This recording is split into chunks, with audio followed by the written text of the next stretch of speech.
If you have a smart speaker, you have access to the entire world of NPR and St. Louis Public Radio. All the latest news and all the captivating stories. Activate our voices with yours by telling your smart speaker to play St. Louis Public Radio.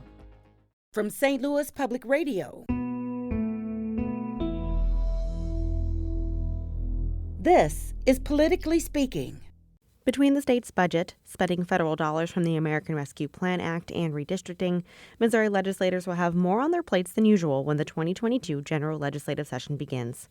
On this week's episode of Politically Speaking, we talk with Missouri House Representative Michael O'Donnell about the upcoming session, including those must-accomplish tasks the legislature faces this year. We also talk about a bipartisan town hall meeting on crime in South St. Louis County that he participated in. Let's hit the music. This is the Politically Speaking podcast, the definitive show about Missouri politics. We have to talk about things that matter to people. I've tried to bring that same aggressive iconoclast style with me to the United States Senate. I think my district is a model for the state. We put Missourians first. You just kind of have to find the common ground with people. I believe that this district deserves someone who represents their values. After I came back to St. Louis, I started thinking that I could have a bigger role on the change that I wanted to make.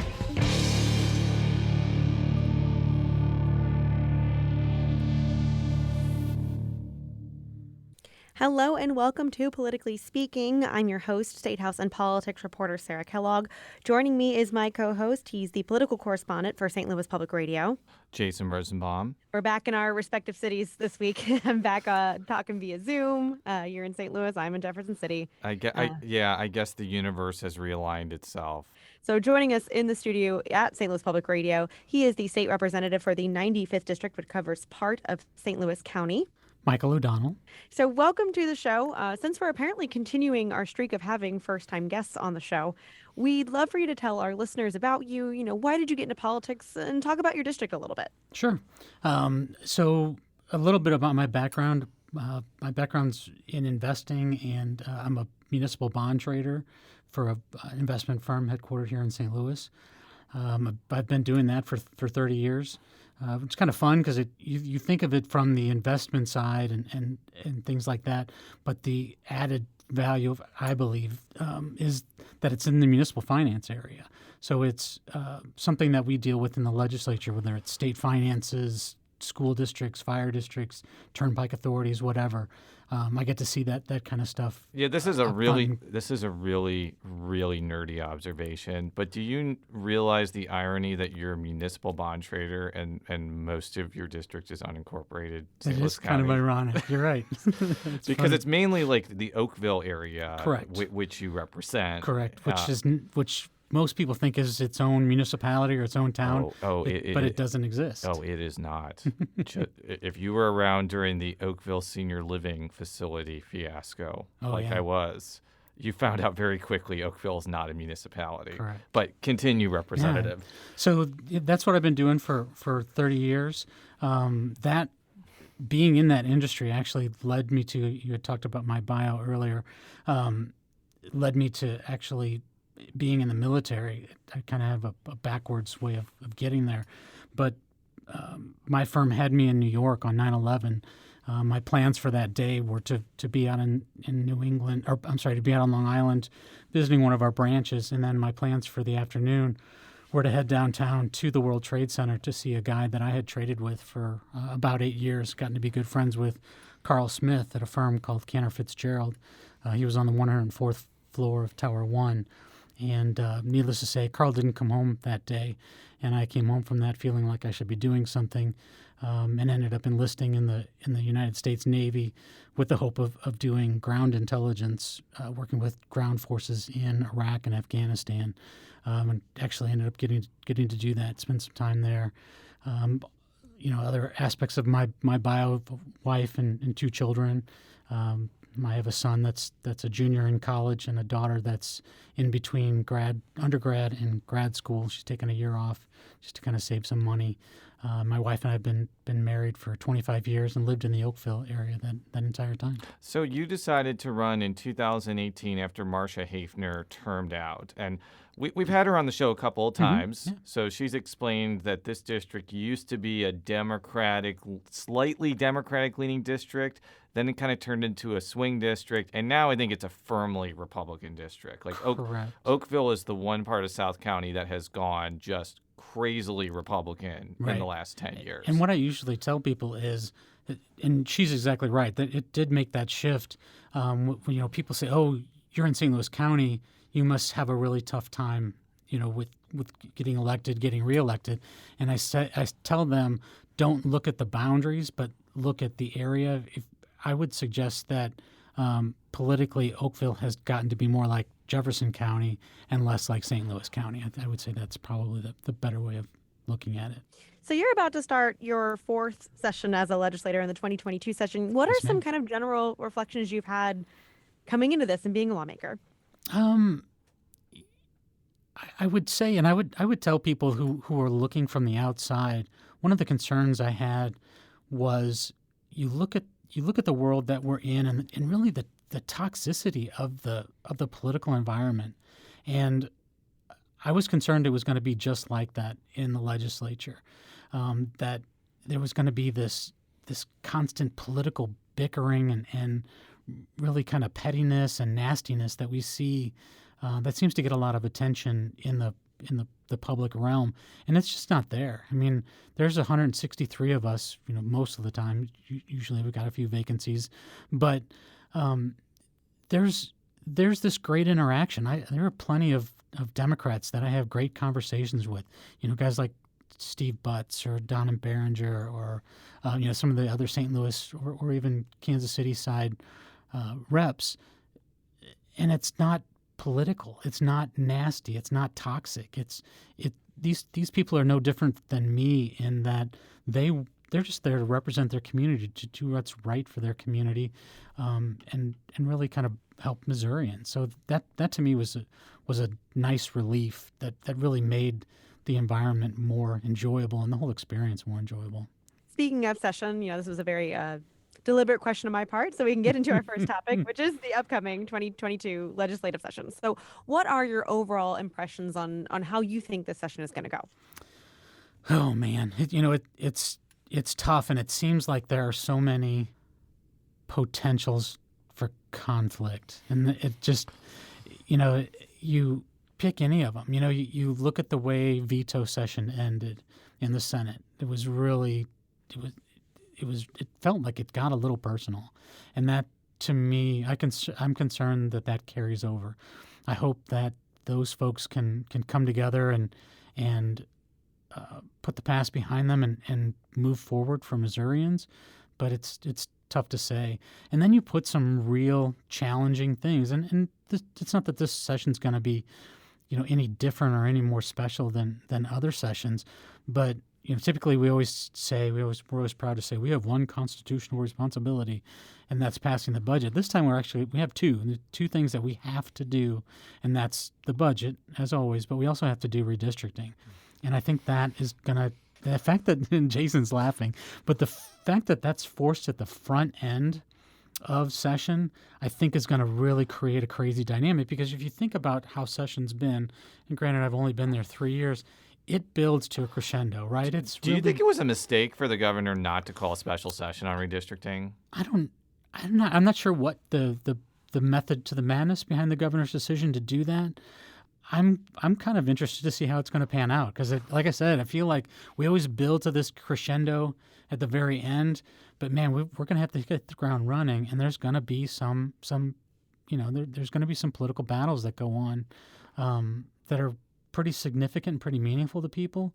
So in just that one battle in redistricting, so to put that up at the front end is definitely going to set the tenor for the rest of the session.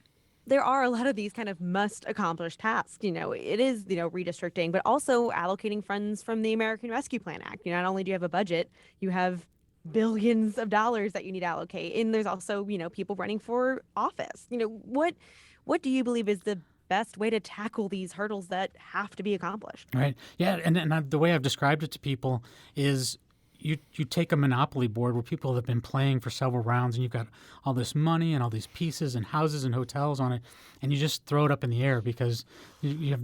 But not only do all those pieces move, but now all of the locations on the board have just gone up in the air as well. The board is completely blank because now you're redistricting, right? You're going to have cases where you know, because the number of city reps is probably going to have to decline, you may see a couple of St. Louis city reps that are going to have to run against each other in a primary, which is unfortunate. You could have somebody like Representative Murphy and I ending up in being drawn into the same district or something like that. Yeah, and I want to make sure our listeners understand this, and I'm sure that they do because I hammer this point home probably obsessively. Congressional redistricting is done by the state legislature, so people like Representative O'Donnell will vote on a congressional map. State legislative redistricting will either be done by commissions or, as I have guessed, probably appellate judges. But still, what he's saying about the state legislative impact of this is still valid. But I wanted to just interject there. Right. Yeah, and so I feel like we're going to have to press on. We're going to have to push through. The fact that this serious conflict is going to come up in the beginning, I think will set the mood, but I don't think it changes anything. I feel like you're going to have this. It'll be more of a two-ring circus. You're going to see the redistricting thing going on its path. Meanwhile, we're going to be headed down the normal path. You're going to see budget. The budget being presented. You're going to see initial bills making their way down the path. I don't think that stuff gets messed up too much. It's just a matter of the dynamic. Once we've redrawn these 8 congressional districts, what have we done? Who is now angered and won't come to the table to talk? That kind of stuff. We'll see what happens. I'm only going to ask one redistricting question because, as everyone knows who listens to this show, I could get that might be a record. I could get really obsessed with this topic. You don't have to do this just for me. Yeah. But we have other stuff we have to talk about. What do you think the main conflict for congressional redistricting is going to be? Like, some people think it's going to be, will Republicans go after Emanuel Cleaver and turn Mo 5 into a Republican district? I don't think that you all are going to do that, but you may surprise me. I think their biggest conflict is going to be between Republicans about how to change the 2nd district, which you're in, Correct. I would assume, Correct. about whether to put more of St. Charles or Jefferson County in there. Because it's going to have to change because Cori Bush's 1st district is going to have to take in about 40,000 people, all of which will be in the 2nd district. So you're going to have to make up for those people. Correct. Am I right? Am I right about that being probably the biggest conflict in redistricting, or do you suspect other things will be too? I think you're on the right track.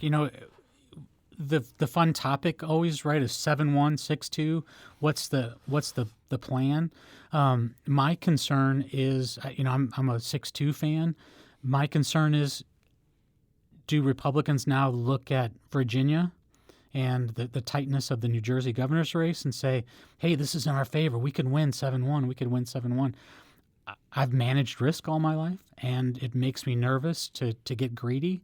I think what I would prefer to see is you make Ann Wagner's district less in play. We've spent a lot of money in that seat to retain that seat over the years, and make that seat a little easier for her. And since Republicans get to decide, maybe you make Emanuel Cleaver's district a little more difficult, but don't get greedy and try to draw it in a way that it suddenly becomes super competitive or +1R, because by doing that, there's only so many Republican votes out there. You spread them too thin, you get a year where Republicans are sitting where Democrats are today, and you've got a 5-3 map instead of a 7-1 map. Yeah, and before I turn it back to Sarah, yes, regardless of whether you put Jeffco or St. Charles in, Wagner's 2nd district, which takes in parts of St. Louis County, St. Charles, and Jeffco, is going to get more Republican. After she beat Jill Shoup by 6 when Biden and Trump tied there, I think she's going to come in with that race with an edge no matter what. But it'll still be reasonably – I don't see it being more than +9 or +10. And in that way, it could conceivably flip in some ways. Sarah, back to you. So, talking about redistricting, talking about the budget, these are must-accomplish tasks. Do you think there's going to be a lot of time? You mentioned the Monopoly Board. Is that going to monopolize a lot of the time that could be spent on other issues? No, and I would say that with confidence because I've been part of multiple aspects of that process, and they're all moving at the same time. We may not look that bright from the outside, but we can walk and chew gum at the same time. The budget moves along its track. Bills move along their separate tracks. Yes, things get dicey at the end, and I kind of had I sort of figured out why a lot of that happens. We talk about how we really start going through bills quickly, or we start loading up bills at the end.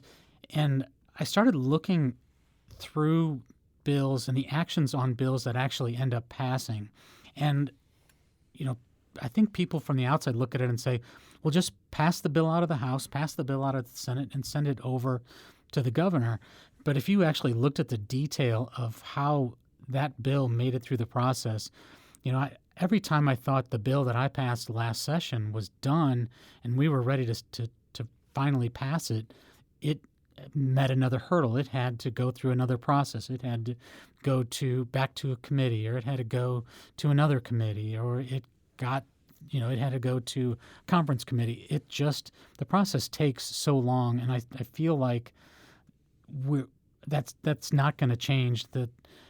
Like I said, the only thing that concerns me, and this I'll also attribute to my experience in the bill that I got passed this last session, where there's bills that are challenging, there are discussions and the people that, and negotiations, and you bring the stakeholders together. The bill I had was a utilities financing bill, and it brought together, it brought in the utilities, it brought in the Public Service Commission who decides, what you as a utility ratepayer, what you're actually going to pay.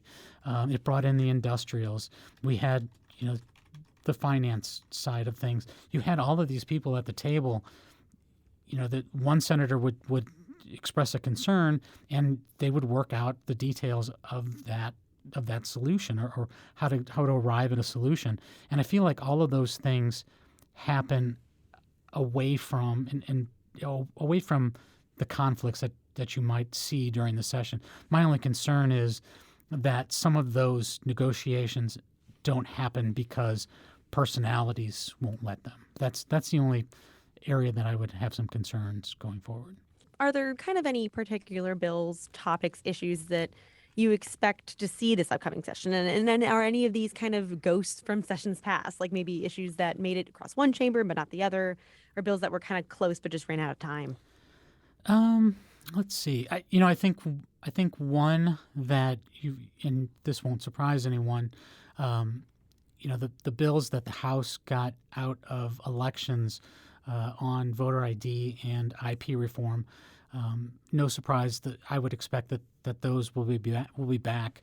I've learned quickly that it's not too difficult with a supermajority to pass things out of the House, and a lot of people don't understand. When they look at the House, they say, "Oh, you guys passed it without any problems. Why isn't it law?" Well, the Senate is difficult. Yeah, they call the Senate the Temple of Doom for a reason. Yeah, exactly. And it's because individual senators over there have power. If the Senate didn't work like it does, the negotiation example I just gave you wouldn't have mattered, right? Because that senator would have just gotten rolled over. But, she was part of the discussion because she had the power to essentially stand and filibuster the bill. But that, was the impetus for negotiations. And so I feel like that could be the Democrats' hill to die on. The IP reform, if you think about so many of the things that, the big scale things that Democrats haven't been able to do in the state, they've come through initiative petition, right? You've had, Clean Missouri came through that. You had Medicaid expansion came through that. Neither of those would have made it through the House or the Senate with the supermajorities we have. And so that one I think is going to be difficult. I think there'll be no problems getting it through the House, but making it through the Senate is going to be a really tough challenge. One of my favorite surprises of the last few days of session last year is when the Senate proposed this idea of doing runoffs for statewide and congressional races. Do you think that's a good idea? Or do you think this is the, quote, we're scared of Eric Greitens will win a GOP primary for Senate bill and we're trying to stop him? That's funny. And I know I've heard a lot of the commentary around that. It's certainly an interesting idea, and I get why you'd want to do it. I mean, we're seeing that something like that in the city, right? And they changed their preferential ranking. There was even discussion I heard of doing that in St. Louis County as well. So I get why you do that, right? You could have a primary that you could have 5 candidates that are really competitive, and one of them win with 23% or something like that, and that essentially becomes your statewide candidate. I get the strategy. I got the sense that there's some of your Republican House colleagues hated that idea, which is why it never got traction even after the Senate passed. Is that true? I'm not sure what. I hadn't really heard a whole lot other than in media reports that discussions of that. It didn't really seem to be one of those things that worked its way around caucus. I think the problem with bringing it back next year is if you spring this new system onto voters and then they have to vote 2 months later. That's really confusing for voters. Right. So it seems like this idea is dead in the water. Right. First, it looks like we're building a system because of the current situation. Yeah. Right. And you mentioned that, but also you're creating an additional expense. I mean, a statewide election is not a cheap thing. So I think there's some reluctance to do that as well. I almost look at it and say we're trying to create a solution in search of a problem. So, you mentioned the supermajority, but you also talked about kind of working with Democrats and kind of seeing eye to eye. What are some opportunities for bipartisanship this year that you think would be possible? I think there's a lot more bipartisanship going on than is evident. Now, granted, on some of the big issues, you may feel like that's not happening. But that's kind of the nature of partisan politics, right? I mean, on these big issues, it's clear where Republicans and Democrats are. But on a lot of other issues that are actually pretty relevant, they may not necessarily get the media attention that some of these other issues get. And I'll be proud to boast that the bill that I passed last year had 1 no vote in the House, and that no was a Republican. So. And I think if you go back and look at a lot of the bills that actually do end up passing, and you look at the voting, there's a lot of Democrats, and a lot of times there's 150 plus yes votes, which obviously is going to include both Republicans and Democrats. It's just some of the bigger issues where there's a clear divide, and I think that's kind of the nature of the business, right? I mean, Republicans have the things they believe, Democrats have the things they believe. And they're going to go fight for that position because that's what their constituents wanted them to do. We need to take a quick break, but we'll be right back.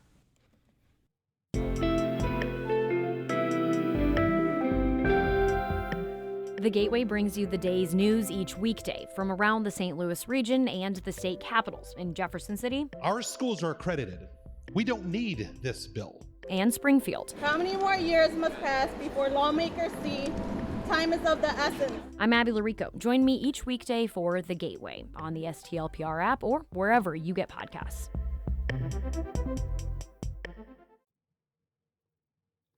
And we're back on Politically Speaking. I'm Sarah Kellogg. Joining me is my co-host, St. Louis Public Radio's Jason Rosenbaum.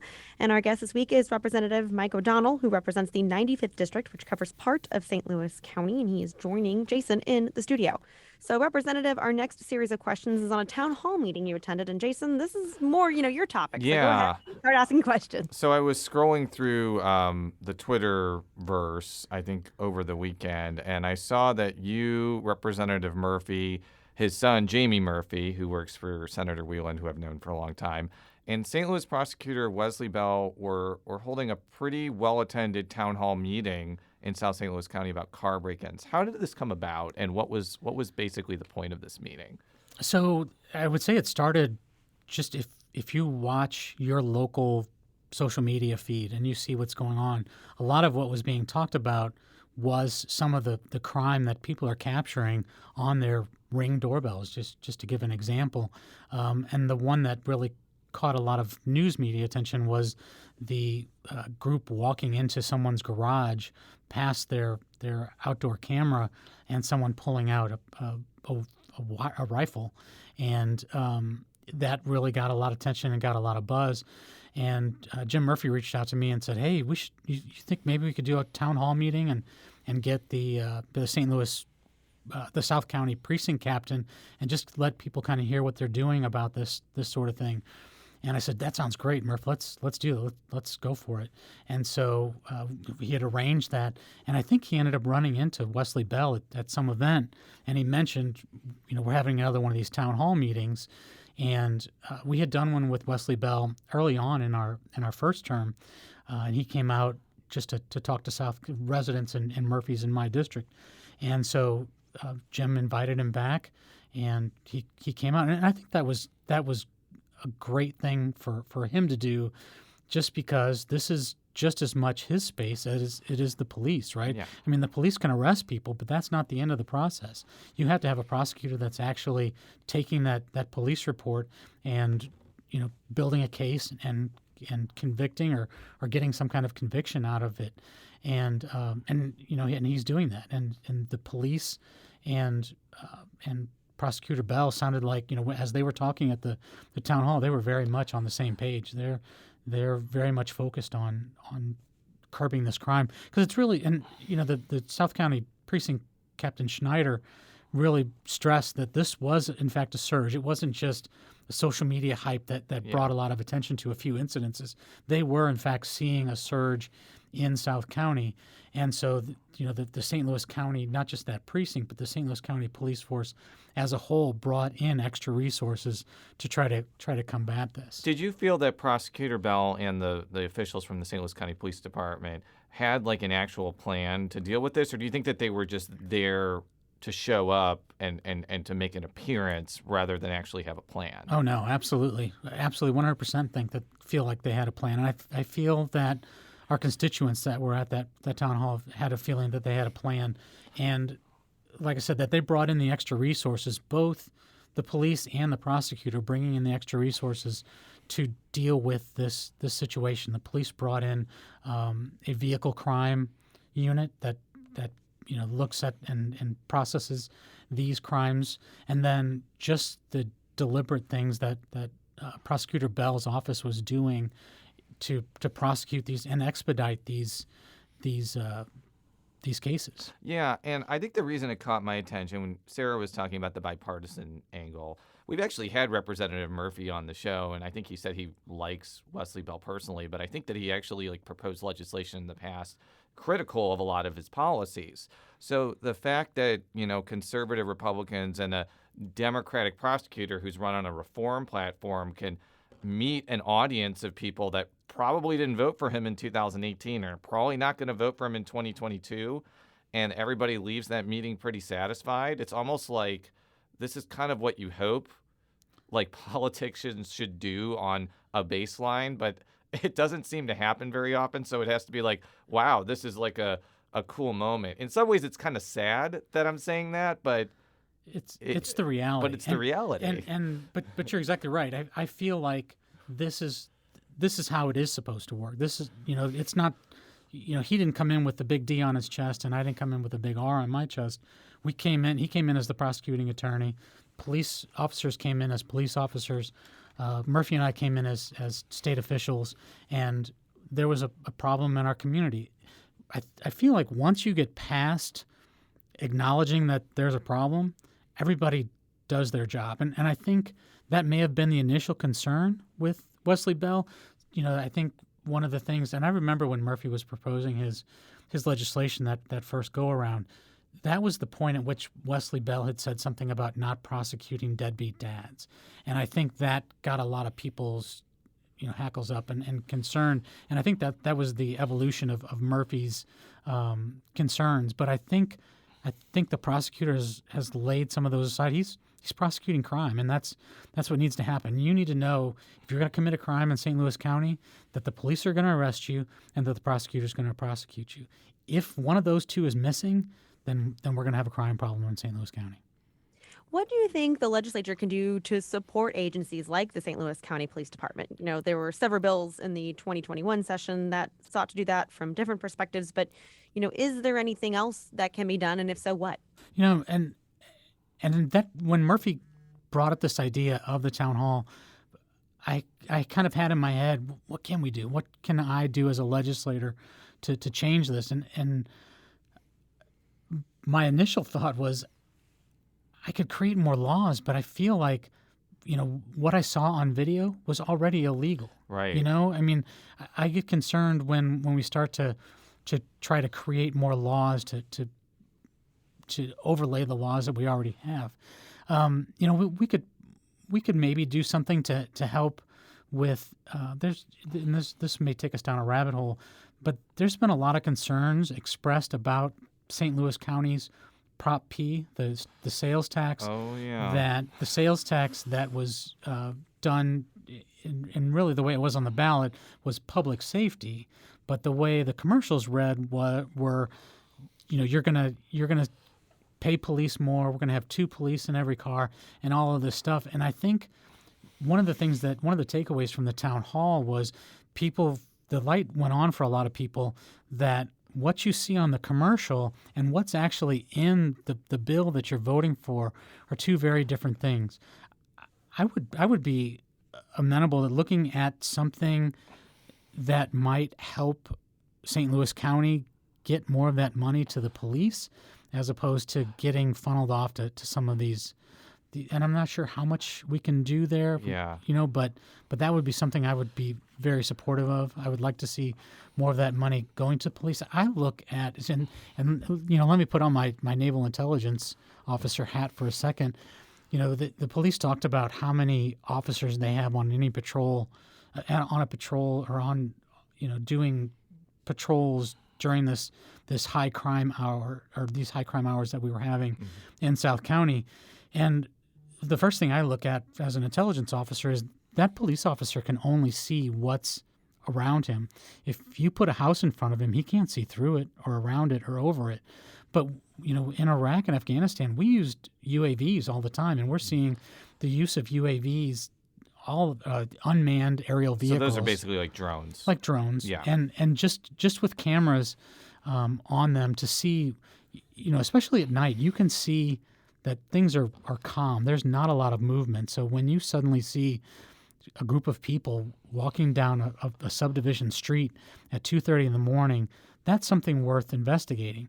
But unless that police officer drives past that group that's committing those, or that's creating themselves an opportunity to commit a crime, you're never going to get those people. So you've hit on one of my favorite topics, which is Proposition P, which was a half-cent sales tax that was passed, I think, 4 or 5 years ago. Raises about $60 to $80 million.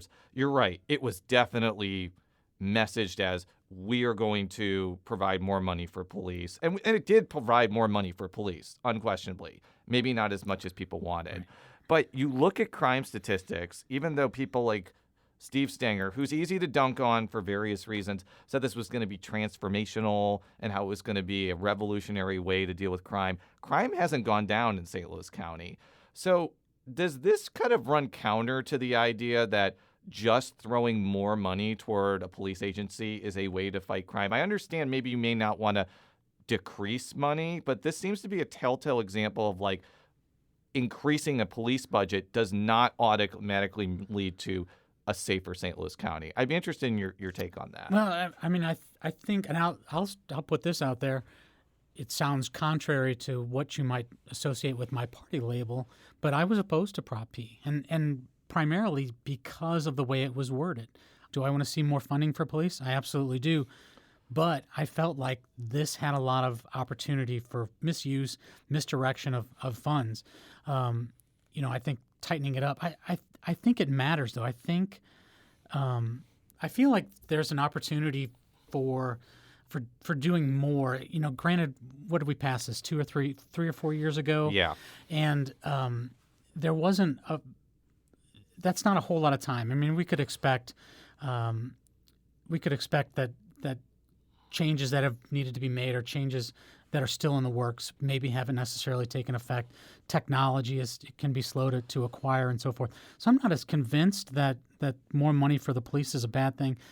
I would just suggest, and this goes with anything, I think people were, to some degree, sold a bill of goods in that the commercials that they thought told them what was happening with the bill weren't necessarily what was truly But there's no way you on. can get rid of Proposition P because a lot of that money went to raises for police officer salaries. Correct. And what politician is going to say, I want to cut the pay of police? I mean, regardless of what you think about police, I wouldn't want somebody cutting my salary. Right. So we're stuck with this forever, basically. Correct. And I think that this is a real learning experience for the county that this may not have been the way people wanted it to go, but we're stuck with it. Right. Well, and, it got wide support. It wasn't like it squeaked by. It got wide support, but it got wide support because of what people thought it was, not because of what it was. If you read it, you had questions about it. You were concerned that all the money wasn't going to the police. If you watched the commercials,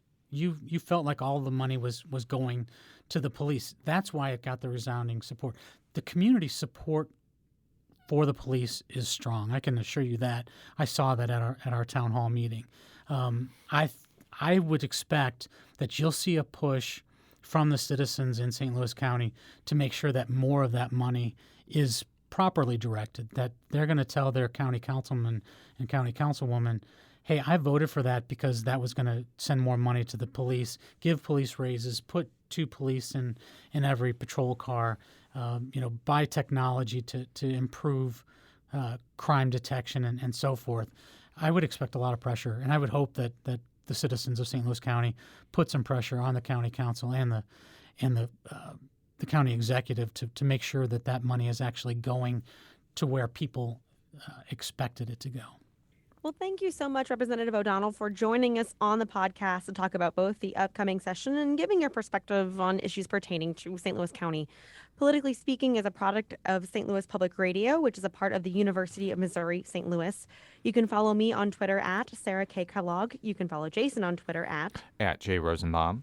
And Representative O'Donnell, where can people find you on the internet where you want to be found? So I'm still on Twitter, despite how toxic it is, but I can be found there at Michael OD _MO, as in Missouri. And then I'm also on Facebook. You can just Google my Michael O'Donnell, Missouri State Representative. You can find me on Facebook. And then also I'm always happy to have people reach out to my office just via the House webpage, house.mo.gov. Until next time, so long.